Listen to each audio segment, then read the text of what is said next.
Hello students, हमारे YouTube channel science platform में आपका स्वागत है। आज की इस वीडियो में हम एनसीईआरटी क्लास 7 साइंस के बारे में पढ़ाई करेंगे।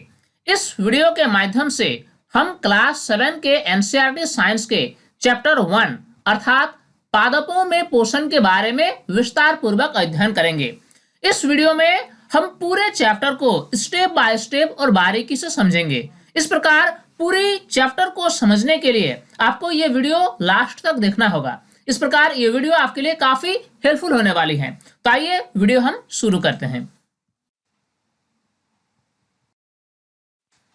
सभी जीवों को भोजन की आवश्यकता होती है। पृथ्वी पर रहने वाले सभी जीव, चाहे पौधे या जंतु, सभी को जिंदा रहने के लिए भोजन की आवश्यकता होती है। बिना भोजन का कोई भी प्राणी जिंदा नहीं रह सकता है। पादप अर्थात पौधे स्वयं अपना भोजन बना सकते हैं, परंतु जंतु अपना भोजन स्वयं नहीं बना सकते। जितने भी हरे पौधे होते हैं ये अपना भोजन स्वयं ही बना सकते हैं, परंतु जंतु अपना भोजन स्वयं नहीं बना पाते हैं। अगर हम बात करें मनुष्यों की, तो मनुष्य अपना भोजन स्वयं नहीं बना पाते हैं। ये मनुष्य जो है ये भोजन के लिए पादपों पर निर्भर रहते हैं, क्योंकि हम मनुष्य अनाज, दाल, फल, सब्जी इत्यादि का सेवन करते हैं और ये खाद्य पदार्थ अंततः हमें पौधों से ही प्राप्त होते हैं। इसी प्रकार हम कह सकते हैं कि जंतु या कोई भी ऐसा प्राणी जिसमें हरियाली नहीं हो, यानी जिसमें क्लोरोफिल नहीं हो, वे अपना भोजन स्वयं नहीं बना सकते हैं, परंतु हरे पौधे अपना भोजन स्वयं बना सकते हैं। जंतु अपना भोजन पौधों से ही प्राप्त करते हैं। अतः मानव तथा अन्य प्राणी प्रत्यक्ष अथवा अप्रत्यक्ष रूप से पौधों पर ही निर्भर रहते हैं। इस पृथ्वी पर जितने भी जीव हैं जो हरे पौधे नहीं हैं, यानी जिसमें हरियाली नहीं है, वैसे प्राणी, चाहे वह जंतु या फिर बिना हरियाली वाले पौधे, ऐसे जीव अपना भोजन स्वयं नहीं बना पाते और ऐसे जीव प्रत्यक्ष या अप्रत्यक्ष रूप से पौधों पर ही निर्भर रहते हैं। कार्बोहाइड्रेट, प्रोटीन, विटामिन एवं खनिज भोजन के घटक होते हैं।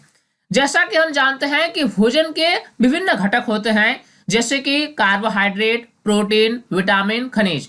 ये सभी भोजन के जो घटक होते हैं ये हमें भोजन से ही प्राप्त होते हैं। ये घटक पोषक पदार्थ कहलाते हैं।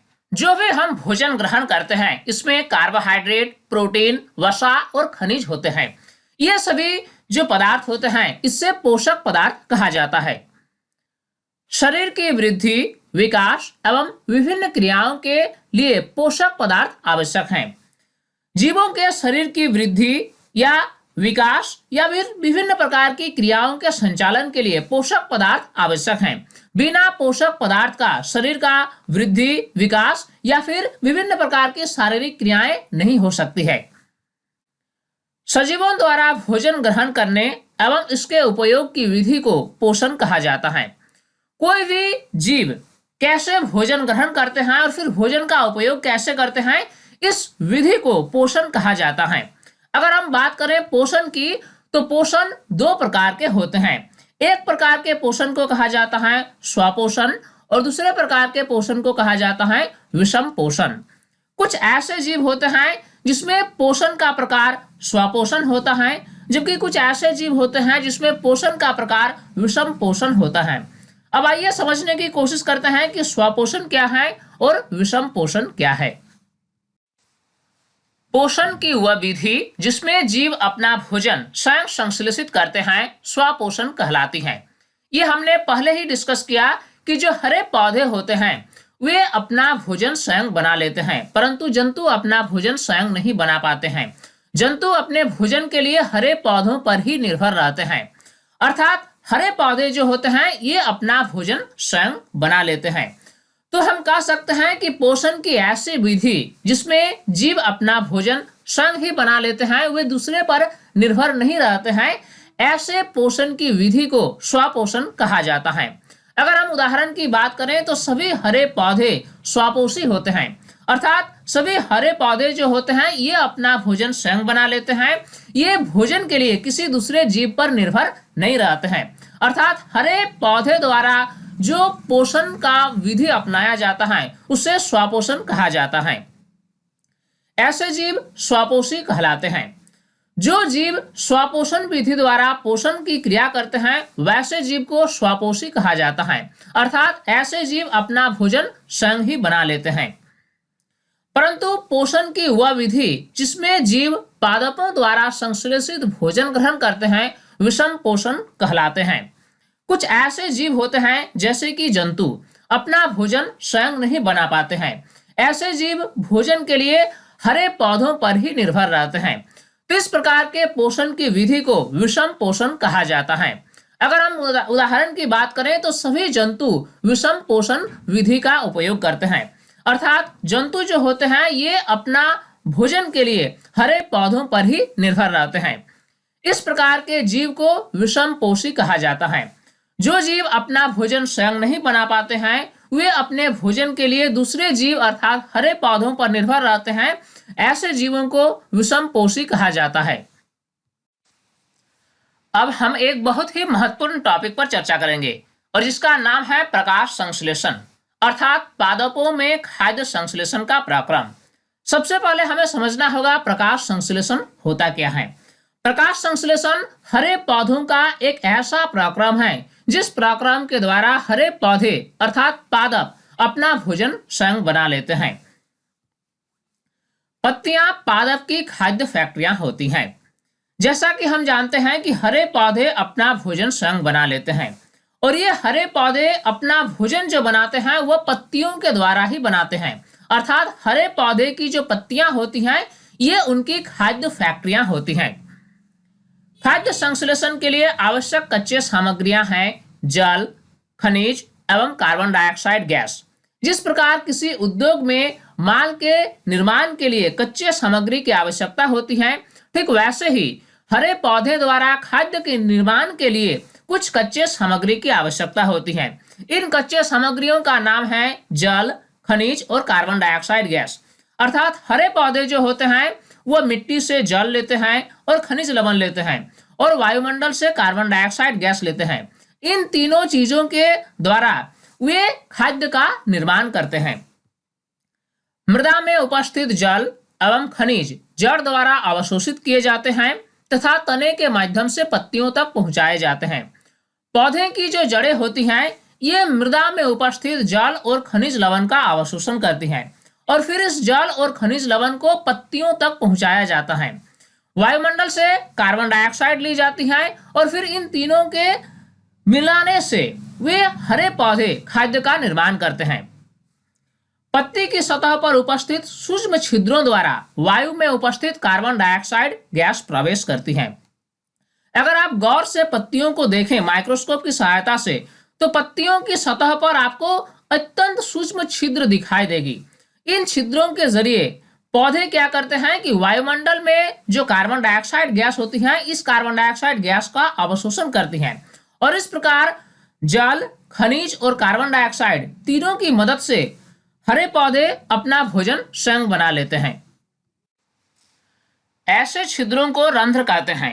अगर आप माइक्रोस्कोप की सहायता से पत्तियों की सतह को बारीक से देखें तो आपको अनेक छिद्र दिखाई पड़ेंगे। इन छिद्रों के द्वारा पौधे वायुमंडल के साथ गैसों का आदान प्रदान करते हैं। ऐसे छिद्रों को रंध्र कहा जाता है। रंध्र द्वार कोशिकाओं द्वारा घिरे होते हैं। प्रत्येक रंध्र 2 द्वार कोशिकाओं द्वारा घिरे होते हैं। अब आइए चित्र के जरिए इससे हम समझने की कोशिश करते हैं कि किस प्रकार रंध्र 2 द्वार कोशिकाओं द्वारा घिरे होते हैं। देखिए आप इस चित्र में देख सकते हैं, इसमें एक रंध्र का चित्र दिखाया गया है। इसमें जो बीच में जो छिद्र है उसे रंध्र कहा जाता है, यानी रंध्र छिद्र हैं ये। अब ये 2 विशेष प्रकार की कोशिकाओं द्वारा घिरे होते हैं जिन्हें द्वार कोशिकाएं कहा जाता है। इस प्रकार के छिद्र पत्तियों में बहुत अधिक संख्या में पाए जाते हैं। पत्तियों में एक हरा वर्णक होता है जिससे क्लोरोफिल कहा जाता है। चूंकि हम जानते हैं कि पौधों की पत्तियां हरी होती हैं, कारण क्या है कि इसमें एक विशेष प्रकार के वर्णक होते हैं, एक विशेष प्रकार के रासायनिक पदार्थ होते हैं जिससे क्लोरोफिल कहा जाता है और क्लोरोफिल की उपस्थिति के कारण ही पत्तियां हमें हरी दिखाई देती है। क्लोरोफिल सूर्य के प्रकाश की ऊर्जा का संग्रहण करने में सहायता करता है। पौधे प्रकाश संश्लेषण की प्रक्रिया में सूर्य के ऊर्जा का संग्रहण खाद्य के निर्माण के रूप में करते हैं और ये तभी संभव हो पाता है क्योंकि पौधों में क्लोरोफिल पाया जाता है। अर्थात क्लोरोफिल एक ऐसा रासायनिक पदार्थ है जो सूर्य के प्रकाश की ऊर्जा को कैद करने में सक्षम होते हैं। इस ऊर्जा का उपयोग जल एवं कार्बन डाइऑक्साइड से खाद्य संश्लेषण में होता है। चूंकि खाद्य संश्लेषण प्रकाश की उपस्थिति में होता है, इसलिए इसे प्रकाश संश्लेषण कहते हैं। पौधों में जो प्रकाश संश्लेषण की प्रक्रिया होती है, ये दिन के समय होती है, यानी सूर्य के प्रकाश की उपस्थिति में होती है। इसीलिए इस प्रक्रिया को प्रकाश संश्लेषण के नाम से जाना जाता है। तो अब हम बता सकते हैं प्रकाश संश्लेषण के लिए आवश्यक परिस्थितियां क्या क्या हैं। पहला है जल, दूसरा है कार्बन डाइऑक्साइड गैस, तीसरा क्लोरोफिल और चौथा सूर्य का प्रकाश। हरे पौधे प्रकाश संश्लेषण की प्रक्रिया द्वारा भोजन का निर्माण करते हैं। इस प्रक्रिया को करने के लिए हरे पौधों को निम्नलिखित 4 परिस्थितियों की मौजूदगी अनिवार्य है: जल, कार्बन डाइऑक्साइड, क्लोरोफिल और सूर्य का प्रकाश। प्रकाश संश्लेषण एक अति महत्वपूर्ण प्रक्रम है। यह प्रक्रम पौधों के लिए महत्वपूर्ण तो है ही, साथ ही साथ दूसरे जीव जंतु के लिए भी यह प्रक्रम अति महत्वपूर्ण है, क्योंकि अगर प्रकाश संश्लेषण की प्रक्रिया पौधे द्वारा न हो तो किसी भी जीव को भोजन आपूर्ति नहीं हो सकती है। अर्थात प्रकाश संश्लेषण सभी जीवों के लिए एक अति महत्वपूर्ण प्रक्रम है। इस प्रक्रम में पत्तियों द्वारा सौर ऊर्जा संग्रहित की जाती है तथा पौधों में खाद्य के रूप में संचित हो जाती है। प्रकाश संश्लेषण की प्रक्रिया में सौर ऊर्जा का संग्रहण खाद्य के रूप में किया जाता है और जब ये खाद्य का उपयोग कोई भी जीव करते हैं तो वे खाद्य में संचित ऊर्जा का उपयोग करने में सक्षम हो पाते हैं। पौधों द्वारा संचित इस ऊर्जा का उपयोग जंतु भी भोजन के रूप में करते हैं। अतः सूर्य सभी जीवों के लिए ऊर्जा का चरम स्रोत है। कोई भी जीव जो भोजन से ऊर्जा प्राप्त करते हैं, ये ऊर्जा अंततः सूर्य की रोशनी से ही प्राप्त होती है। अतः हम कह सकते हैं कि सूर्य सभी जीवों के लिए ऊर्जा का चरम स्रोत है। एक महत्वपूर्ण बिंदु यह है कि प्रकाश संश्लेषण के दौरान पौधे ऑक्सीजन गैस मुक्त करते हैं। चूंकि आप जानते हैं कि सभी जीव श्वसन की क्रिया करने के लिए ऑक्सीजन गैस का उपयोग करते हैं और कार्बन डाइऑक्साइड मुक्त करते हैं।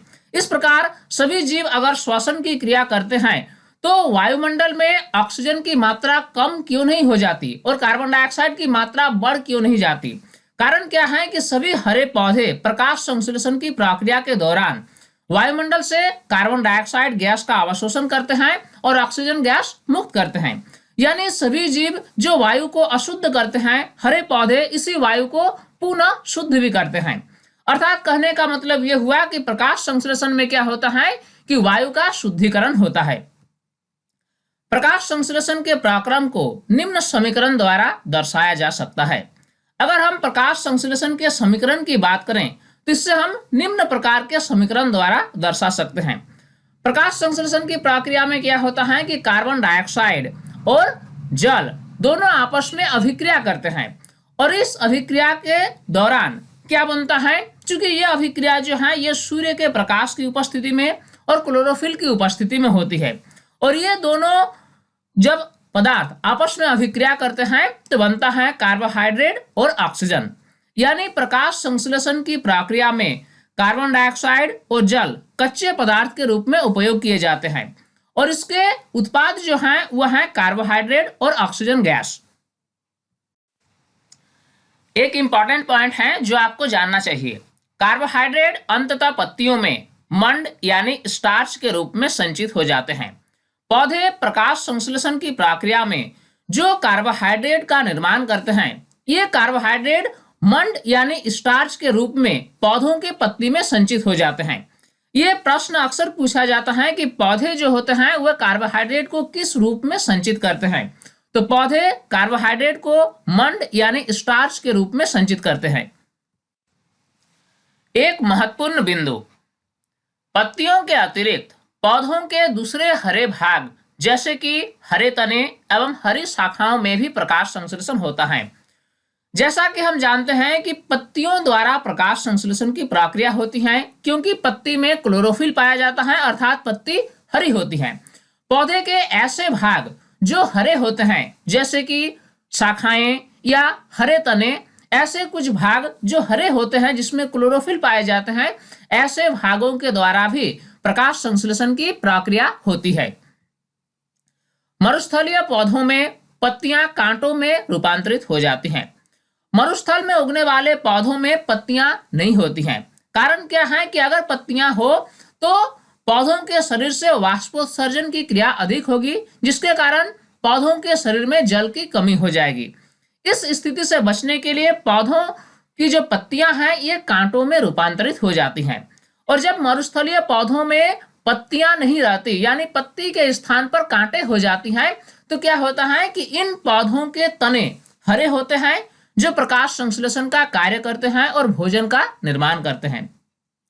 कहने का मतलब यह हुआ कि प्रकाश संश्लेषण का जो कार्य होता है इन पौधों में तने के द्वारा किया जाता है, क्योंकि इसमें पत्ती नहीं होती और तने हरे होते हैं, अर्थात पत्ती का सारा काम तना ही करता है। अब हमारा अगला टॉपिक है सवाल। गीली दीवारों पर, तालाबों पर अथवा अन्य जलाशयों में काय जैसी पादप देखे जा सकते हैं, जिन्हें शैवाल कहते हैं। आपने शैवाल देखे होंगे। ये शैवाल जो होते हैं ये गीली दीवारों पर, तालाबों पर या बहते हुए जलधारों के समीप देखे जा सकते हैं। इनमें क्लोरोफिल होता है जिसके कारण ये हरे दिखाई देते हैं। शैवाल हरे रंग के दिखाई देते हैं क्योंकि इसमें क्लोरोफिल पाया जाता है और क्लोरोफिल की उपस्थिति के कारण ही ये हरे दिखाई देते हैं। शैवाल भी प्रकाश संश्लेषण द्वारा अपना भोजन स्वयं बनाते हैं। चूंकि शैवाल में क्लोरोफिल होता है, इसलिए क्लोरोफिल होने के कारण शैवाल भी हरे पौधों की तरह अपना भोजन प्रकाश संश्लेषण के द्वारा बनाते हैं। पादपों में कार्बोहाइड्रेट के अतिरिक्त अन्य खाद्य का संश्लेषण। चूंकि हमने अब तक के डिस्कशन में क्या पढ़ा कि पौधे कार्बोहाइड्रेट का संश्लेषण करते हैं, तो क्या पौधे कार्बोहाइड्रेट के अतिरिक्त कोई अन्य खाद्य पदार्थ का भी संश्लेषण करते हैं? प्रकाश संश्लेषण प्रक्रम द्वारा पौधे कार्बोहाइड्रेट का संश्लेषण करते हैं। कार्बोहाइड्रेट में कार्बन, हाइड्रोजन एवं ऑक्सीजन होते हैं। अगर हम रासायनिक रूप से बात करें तो कार्बोहाइड्रेट में कार्बन, हाइड्रोजन और ऑक्सीजन होते हैं। कार्बोहाइड्रेट से पौधे प्रोटीन और वसा का भी संश्लेषण करते हैं। चूंकि पहले चरण में क्या करते हैं कि प्रकाश संश्लेषण के द्वारा पौधे कार्बोहाइड्रेट का संश्लेषण करते हैं और इस कार्बोहाइड्रेट से पौधे बाद में प्रोटीन और वसा का भी संश्लेषण करते हैं। प्रोटीन में कार्बन, हाइड्रोजन एवं ऑक्सीजन के अलावा नाइट्रोजन भी होता है। चूंकि कार्बोहाइड्रेट में सिर्फ कार्बन, हाइड्रोजन और ऑक्सीजन होता है, परंतु प्रोटीन में इन सभी के अलावा नाइट्रोजन भी होता है। पौधों को प्रोटीन निर्माण करने के लिए नाइट्रोजन की आवश्यकता होती है। अब सवाल यह है कि पौधे नाइट्रोजन कैसे प्राप्त करते हैं? वायु में प्रचुर मात्रा में नाइट्रोजन गैसीय अवस्था में मौजूद है। चूंकि आप जानते होंगे कि हमारी वायुमंडल में नाइट्रोजन प्रचुर मात्रा में होती है, क्योंकि वायु में 78% नाइट्रोजन होती है और 21% ऑक्सीजन होती है। यानी वायु में जो है नाइट्रोजन गैस प्रचुर मात्रा में मौजूद होती है, परंतु पौधे इसके अवशोषण इसी रूप में नहीं कर सकते हैं। पौधे में क्या होता है कि वायुमंडलीय नाइट्रोजन गैस को पौधे अवशोषण नहीं कर पाते हैं। मिट्टी में कुछ विशेष जीवाणु होते हैं जो वायुमंडलीय नाइट्रोजन को उपयोगी यौगिकों में बदल देते हैं और मिट्टी में स्थिर कर देते हैं। मिट्टी में कुछ ऐसे लाभदायक जीवाणु होते हैं जो वायुमंडलीय नाइट्रोजन को लेकर उस नाइट्रोजन को विशेष प्रकार के यौगिक में बदल देते हैं। वे यौगिक में ऐसे बदलते हैं ताकि ये पौधे आसानी से ग्रहण कर सके। अर्थात ये जीवाणु जो होते हैं ये पौधों के लिए और सभी जीवों के लिए काफी उपयोगी होते हैं, क्योंकि यही वो जीवाणु होते हैं जो पौधों को इनडायरेक्टली नाइट्रोजन मुहैया कराते हैं। नाइट्रोजन यौगिकों को पौधे घुली हुई अवस्था में जड़ों से अवशोषित करते हैं। इस प्रकार पौधे नाइट्रोजन प्राप्त करते हैं। तो हमने क्या देखा कि पौधे जो हैं वायुमंडलीय नाइट्रोजन गैस को सीधे तौर पर अवशोषण नहीं कर पाते, बल्कि ये नाइट्रोजन को मिट्टी से प्राप्त करते हैं घुली हुई अवस्था में। अब हम बात करेंगे पादपों में पोषण की अन्य विधियां। पौधे प्रकाश संश्लेषण के अलावा और कौन कौन सी विधि का उपयोग करते हैं पोषण के लिए? कुछ पादप अर्थात पौधे ऐसे भी हैं जिनमें क्लोरोफिल नहीं पाया जाता। सभी पौधे हरे नहीं होते हैं और उसमें हरियाली नहीं होती, यानी उसमें क्लोरोफिल नहीं पाया जाता है। ऐसे पौधे प्रकाश संश्लेषण नहीं कर सकते हैं, क्योंकि प्रकाश संश्लेषण करने के लिए क्लोरोफिल अनिवार्य है। बिना क्लोरोफिल का प्रकाश संश्लेषण का प्रक्रम संभव नहीं है। वे अपने भोजन के लिए जंतुओं की तरह अन्य पौधों द्वारा निर्मित खाद्य पर निर्भर होते हैं। जिस प्रकार जंतु अपना भोजन का संश्लेषण खुद नहीं कर सकते हैं, वैसे ही कुछ ऐसे पौधे होते हैं जिसमें क्लोरोफिल नहीं पाया जाता है, और वैसे पौधे भी जंतुओं की तरह दूसरे हरे पौधे पर ही निर्भर रहते हैं। उदाहरण की अगर हम बात करें तो अमरवेल। अमरवेल एक ऐसा पौधा है जिसमें क्लोरोफिल नहीं पाया जाता है, यानी जो हरे नहीं होते हैं, और ये पौधे जो होते हैं ये प्रकाश संश्लेषण नहीं कर सकते हैं, अर्थात ये अपना भोजन नहीं बना सकते हैं। और इस प्रकार के पौधे जो होते हैं अपना भोजन के प्राप्त करने के लिए दूसरे पौधे पर निर्भर रहते हैं। अमरवेल पीले रंग की रस्सीनुमा संरचना होती है जिसमें क्लोरोफिल अनुपस्थित होता है। अमरवेल क्या होता है कि ये रस्सी के जैसी होती हैं, पतले पतले धागों की तरह होती हैं, और ये पीले रंग की होती हैं, और इसमें क्लोरोफिल नहीं पाया जाता है। अब आइए चित्र के जरिए हम समझने की कोशिश करते हैं कि अमरवेल कैसे होते हैं। इस चित्र में अमरवेल के पौधे को दिखाया गया है। अमरवेल रस्सी जैसी संरचनाएं होती हैं। ये पतले पतले धागों जैसी संरचना होती हैं जो पीले रंग की होती हैं। ऐसे पौधे का अपना कोई जड़ नहीं होता। ऐसे पौधे किसी दूसरे पौधे के ऊपर ही वृद्धि करती हैं। आप देख सकते हैं इसमें किसी दूसरे पौधे के ऊपर पीले रंग के धागे की समान संरचनाएं विकसित हुई हैं। ये अमरवेल के पौधे हैं जो अपने पोषण की आवश्यकताओं की पूर्ति दूसरे पौधे के चूषण से करते हैं। अर्थात अमरवेल अपना भोजन दूसरे पादप से प्राप्त करते हैं। जिस पादप पर ये आरोहित होते हैं वह पादप परपोषी कहलाता है। चूंकि हमने चित्र में क्या देखा कि अमरवेल जो होते हैं ये दूसरे पादप के ऊपर अपना जीवन बसर करते हैं।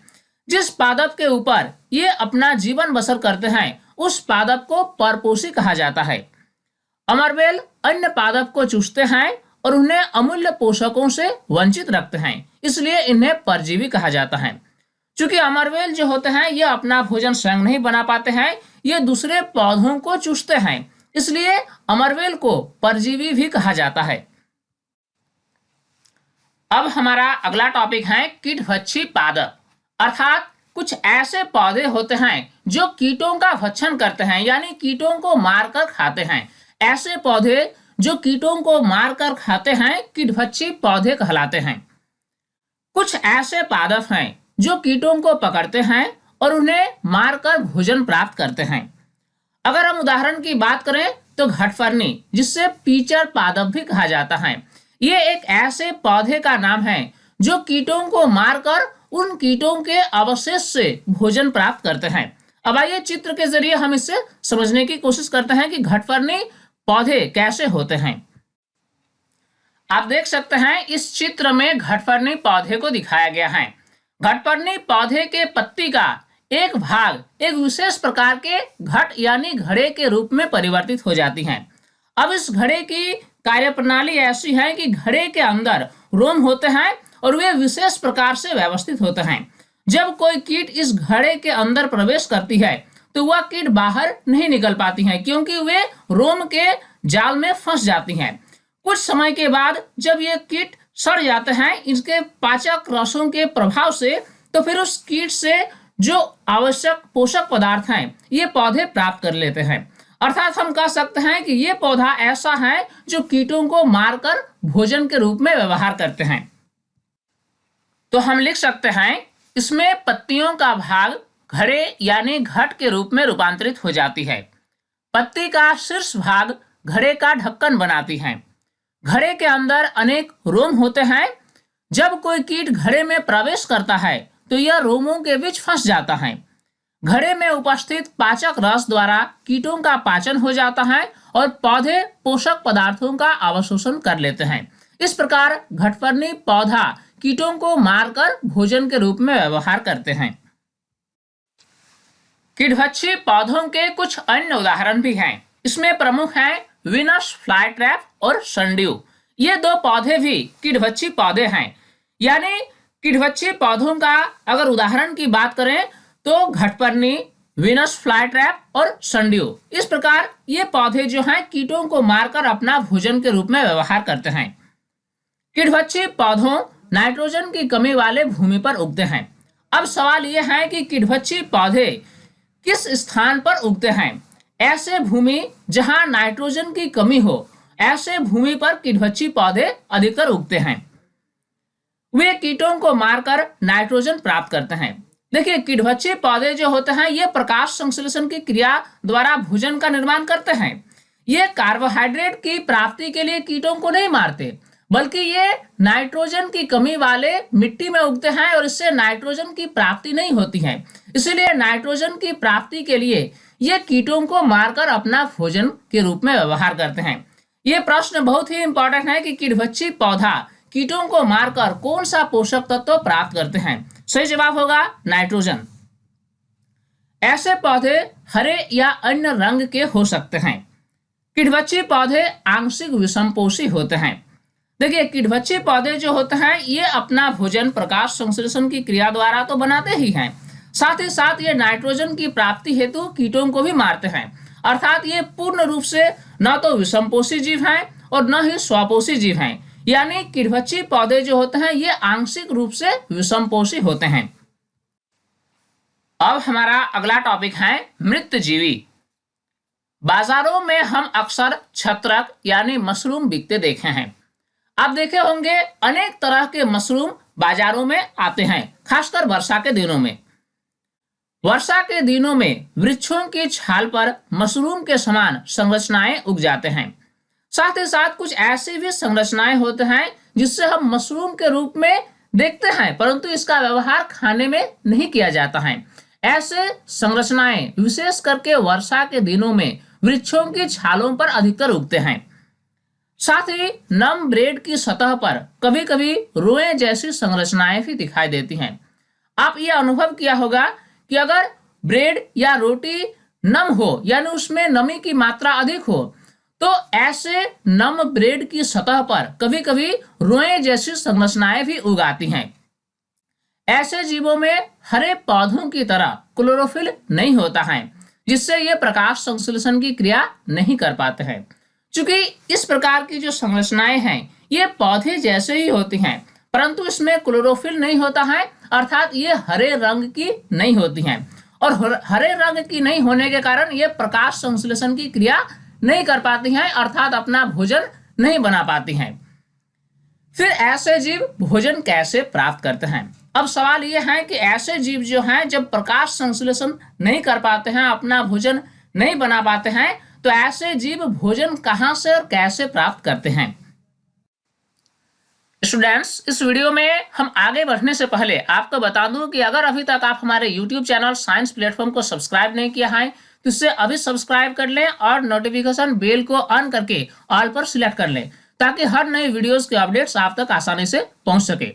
ये वीडियो अगर आपके लिए काफी फायदेमंद महसूस हो रही है तो आप इस वीडियो को लाइक जरूर करें। अब आइए हम आगे बढ़ते हैं। ऐसे जीव कवक या फंजाई कहलाते हैं। ये जीव मृत एवं सड़े गले पदार्थों पर उगते हैं, अतः इन्हें मृतजीवी कहा जाता है। इस प्रकार के पौधे जिसमें हरियाली नहीं होती है, जो प्रकाश संश्लेषण की क्रिया द्वारा अपना भोजन नहीं बना पाते हैं, ऐसे पौधे अधिकतर क्या करते हैं कि मृत सड़े गले पदार्थों पर उगते हैं। पौधे या जंतु के जो मृत अवशेष होते हैं वैसे स्थानों पर ऐसे मृतजीवी पौधे उगाते हैं, इसीलिए इस प्रकार के पौधे को मृतजीवी कहा जाता है। इस प्रकार की पोषण प्रणाली जिसमें जीव किसी मृत एवं विघटित जैविक पदार्थों से पोषक तत्व प्राप्त करते हैं, मृतजीवी पोषण कहलाती हैं। यानी ऐसी पोषण प्रणाली जिसमें कोई जीव सड़े गले पदार्थों पर उगते हैं और सड़े गले पदार्थों से पोषक तत्व प्राप्त करते हैं, इस प्रकार की पोषण की विधि को मृतजीवी पोषण कहा जाता है। मृतजीवी सड़े गले पदार्थों के ऊपर पाचक रसों का स्रावन करते हैं, जो उससे साधारण व विलेय के रूप में परिवर्तित कर देते हैं।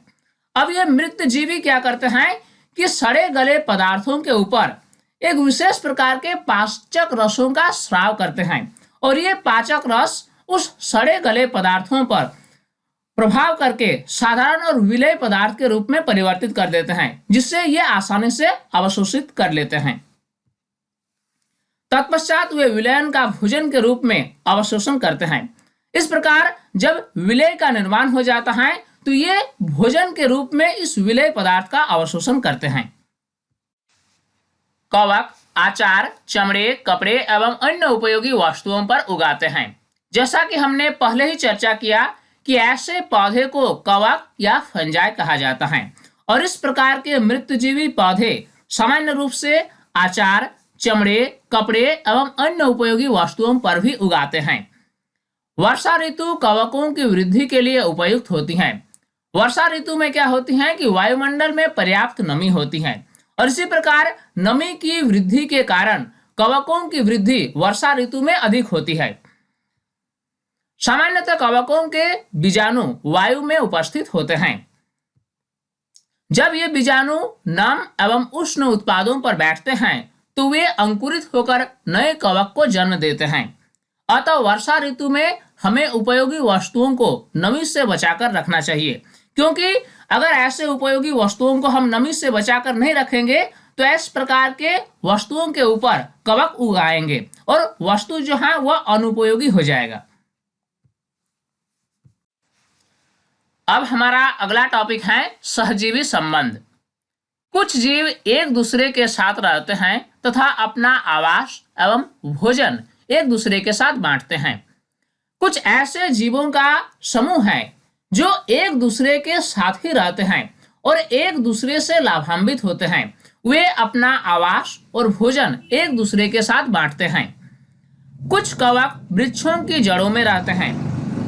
जड़ों द्वारा जल के अवशोषण में कवक वृक्ष की सहायता करता है। देखिए, उसका उदाहरण जो है सहजीवी संबंध का, इसका उदाहरण हम इस प्रकार समझ सकते हैं कि कुछ ऐसे वृक्ष होते हैं जिसके जड़ों में कवक पाए जाते हैं, और ये कवक जो होता है ये जड़ों द्वारा जल के अवशोषण में वृक्ष की सहायता करता है, जबकि वृक्ष कवक को भोजन एवं आवास प्रदान करता है।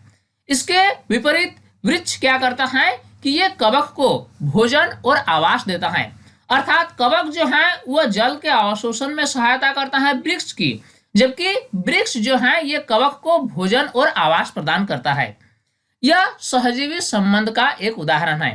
तो इस उदाहरण में हमने क्या देखा कि एक जीव दूसरे जीव की सहायता करता है, यानी इस प्रकार के संबंध जब भी दो जीवों के मध्य हो कि एक जीव दूसरे जीव को सहायता करे और दूसरे जीव भी पहला जीव को सहायता करे, तो इस प्रकार के संबंध को सहजीवी संबंध कहा जाता है। अगर हम सहजीवी संबंध की बात करें तो लाइकेन इसका सबसे अच्छा उदाहरण है। कुछ स्थानों पर कवक और शैवाल एक साथ सहजीवी संबंध बनाकर रहते हैं, जिससे लाइकेन के नाम से जाना जाता है। आपने लाइकेन का नाम अक्सर सुना होगा। लाइकेन क्या है? ये कवक और शैवाल का सहजीवी संबंध है। यानी कुछ ऐसे स्थान होते हैं जहां कवक और शैवाल एक दूसरे के साथ मिलकर रहते हैं और एक दूसरे को लाभ पहुंचाते हैं। यानी कवक शैवाल का मदद करता है और शैवाल कवक का मदद करता है। इस प्रकार के संबंध को लाइकेन कहा जाता है। शैवाल में क्लोरोफिल होता है जबकि कवक में नहीं होता है। शैवाल जो होते हैं ये हरे रंग के होते हैं, इसमें क्लोरोफिल पाया जाता है, जबकि कवक जो है ये हरे नहीं होते हैं, अर्थात इसमें क्लोरोफिल नहीं पाया जाता है। तो इसमें क्या होता है कि शैवाल में जब क्लोरोफिल पाया जाता है तो ये प्रकाश संश्लेषण की क्रिया करेंगे और अपना भोजन स्वयं बना लेंगे, लेकिन कवक में कोई क्लोरोफिल नहीं पाया जाता है, अर्थात कवक प्रकाश संश्लेषण की क्रिया नहीं कर पाएंगे और अपना भोजन नहीं बना पाएंगे। कवक शैवाल को जल एवं कच्चे पदार्थ उपलब्ध कराता है। जिस स्थान पर कवक और शैवाल एक साथ रहते हैं तो कवक क्या करते हैं कि शैवाल को जल और कच्चे पदार्थ के अवशोषण में सहायता करते हैं। शैवाल प्रकाश संश्लेषण की प्रक्रिया द्वारा भोजन का निर्माण करता है जो कवक को भी प्राप्त होता है। इसके विपरीत शैवाल क्या करता है कि यह प्रकाश संश्लेषण की क्रिया करता है क्योंकि इसके पास क्लोरोफिल होता है और भोजन का निर्माण करता है। जो भोजन का निर्माण करता है यह भोजन कवक को भी प्राप्त होता है। यहाँ कवक और शैवाल दोनों एक दूसरे से लाभान्वित होता है। तो हमने क्या सीखा कि इस प्रकार के संबंध में कवक और शैवाल एक दूसरे से लाभान्वित होते हैं। तो इस प्रकार हम कह सकते हैं कि कवक और शैवाल का जो सहजीवी संबंध है इससे लाइकेन कहा जाता है। अब आइए हम समझने की कोशिश करते हैं कि मृदा में पोषकों की पुनः पूर्ति किस प्रकार होती है।